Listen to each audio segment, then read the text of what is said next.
Have you ever thought about negative splitting a marathon? It's a really exciting idea because it's so hard. It is very difficult to negative split a marathon just because of the nature of a marathon. It requires a ton of endurance, a ton of strength, and the mindset skills to be able to suffer a little bit over the last 5 or 6 miles of that marathon. Now, truth be told, I have never negative split a marathon. I've had a couple bad marathons where the positive split was substantial, and I've had a couple good marathons where even though I did run a positive split, they weren't too substantial. And I'll put some notes here on the screen on the actual half marathon splits of both my PR marathon at the Philadelphia Marathon where I ran 2:39, and I also want to do another marathon where I ran, I think it was 2:52 or 2:53. It was the only marathon that I didn't race. I basically ran it just fast enough to try to get a Boston qualifier, and I still ran into some issues in the second half of that race. So a great example of how the marathon is so difficult that even if you're not racing it, you still might have some issues in the second half. So if we are gonna negative split a marathon, we're gonna need some skills. Let's start with skill number 1, the obvious one, endurance. Now, if you wanna negative split a marathon, you're gonna have to get really comfortable running long. Now, this starts way before your marathon training even begins. If you're 14, 16, 18 weeks out from your marathon, and you're only running 10 or 11 miles for your long run, you're gonna have to spend the entire training cycle building the distance of your long run. And that's not really gonna give you the opportunity you need to really gain as much endurance as you can from even longer long runs. So we have to get more comfortable running 15 to 18 miles or so for our long runs.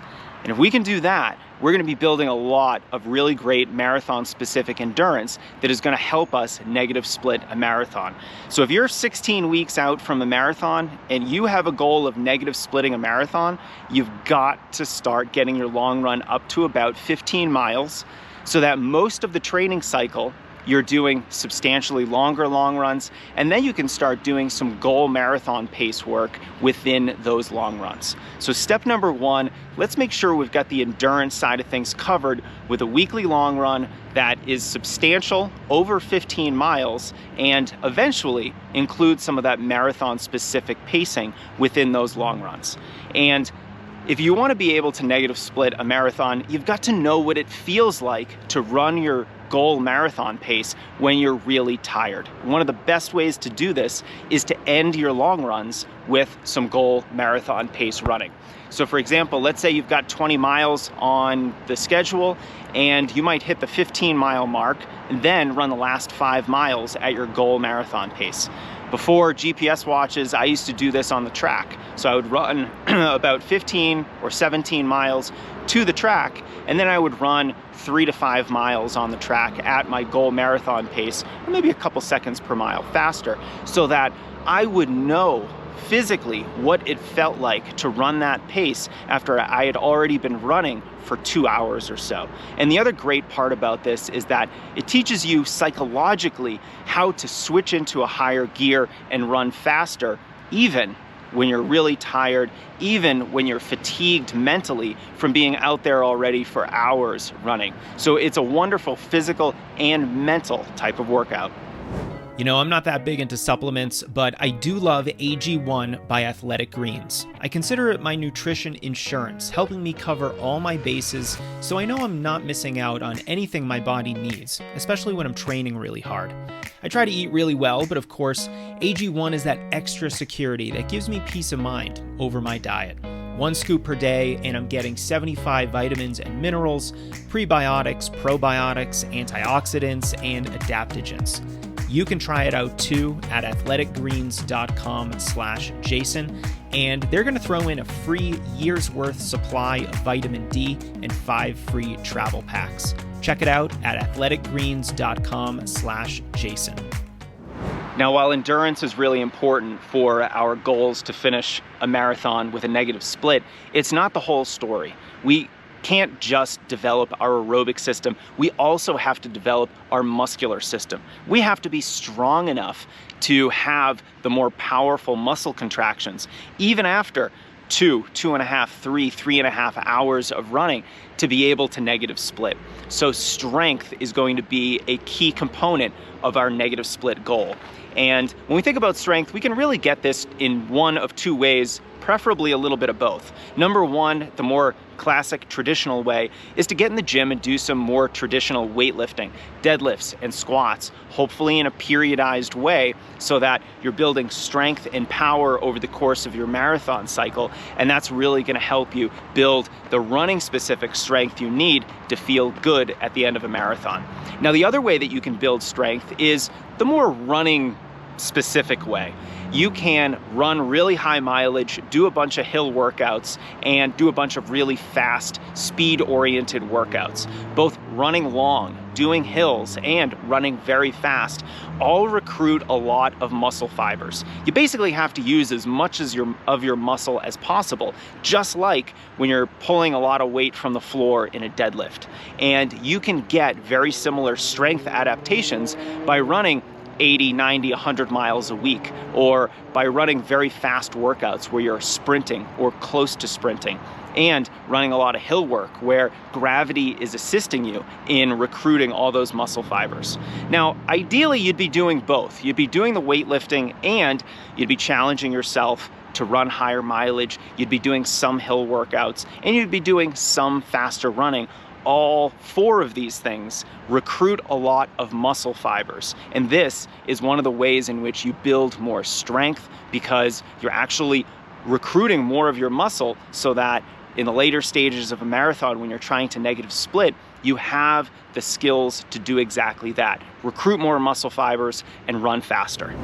The next key to finishing your marathon faster than you started it isn't necessarily have to do with your training, the long runs, the mileage, all the strength training and workouts you're doing, but it has everything to do with your pacing on the day of the marathon. If you want to negative split a marathon, we can't go out too fast. And in fact, we should probably have the first half be not quite at our goal marathon pace if we have a chance at negative splitting this race. Now, the faster you are, the closer you are to running your maximum speed as a marathoner.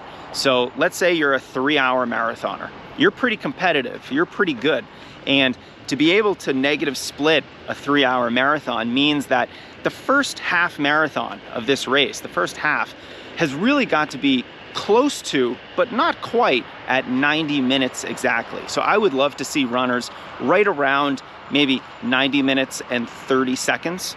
We don't have to be too much slower. In fact, we don't want to be substantially slower than our actual goal pace through the half marathon, because it's going to be really hard to negative split this race. We want to be just a little bit slower. I want to say about 30 seconds.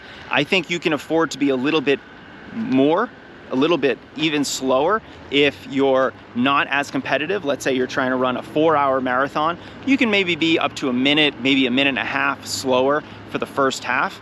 And this is going to give you both the physical and psychological benefits you need to be able to negative split the race, because you're not incurring too much muscle damage by running too fast. You're not stressing yourself out psychologically by riding too close to the line of what is possible for you.